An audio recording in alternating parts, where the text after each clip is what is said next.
Hello everyone, हम discuss करने जा रहे हैं सभी कम्पिटिटिव एग्जाम्स में जो विद्युत चुंबकीय तरंग के बारे में पूछा जाता है, उनकी आवृत्ति, उनकी ऊर्जा, उनके तरंग दैर्ध्य का संबंध, साथ ही साथ उनके खोजकर्ता को के बारे में हम अच्छे से डिस्कस करेंगे। बहुत कम समय में हम चीज़ों को समझाने का प्रयास करेंगे। चलिए चीज़ों को शुरू करते हैं। सबसे पहले विद्युत चुंबकीय तरंग तथा उनके खोजकर्ता की जानकारी लेंगे। सबसे पहले विद्युत चुंबकीय तरंग, तो टोटल तरंग को हम आपको बताने का प्रयास करते हैं। तेजी से बोलना होगा CYX UVIMR, CYX UVIMR, CYX UVIMR। 8 तरंगे हैं जिसमें इन 7 तरंगों को क्या कहते हैं, तो इन 7 तरंगों को हम लोग कहते हैं जनता विद्युत चुंबकीय तरंग।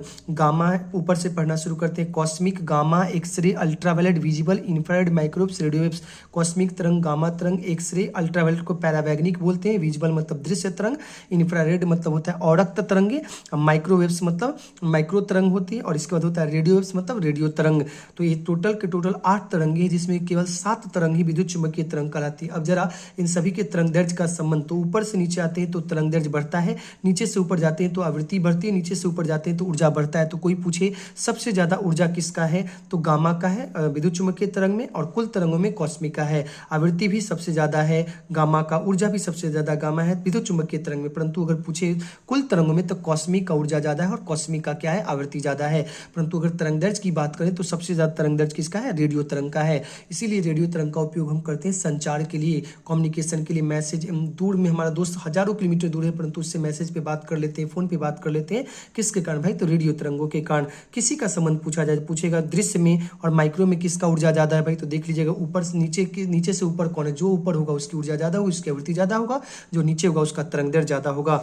अब चलते हैं, इन सभी तरंगों को देख नहीं सकते, सिर्फ और सिर्फ किसको देखते हैं, दृश्य तरंगों को ही देखा जा सकता है।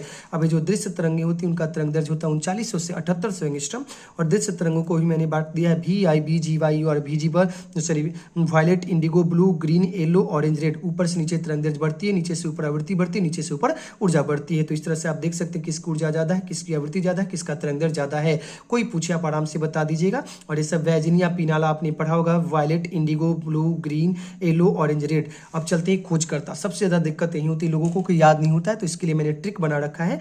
बोलना है ओ बैठा राजा रियल नहीं हेमा मालिनी, ओ बैठा राजा रियल नहीं हेमा मालिनी। तो सब यहाँ पर लिखना है CYX UVIMR, CYX UVIMR। अब चलते हैं cosmic, gamma, x ray, ultraviolet, visible, infrared, microwaves, radio waves. यहाँ देखते हैं गामा मतलब गामा, यहाँ से बैठा से वैक्यूरल है, राजा से रॉन्जन है, रियल से रीटर है, न से न्यूटन है से हर्सेल है, हे से हर्ज हेनरिक और हर्ज है, और एम से क्या है, मार्कोनी है। तो कोई पूछेगा रेडियो तरंग का खोज, तो मार्कोनी, माइक्रो का हर्ज और हेनरिक है, इंफ्रारेड का कौन है भाई, हर्सेल, विजिबल का न्यूटन, अल्ट्रावायलेट का रीटर, एक्सरे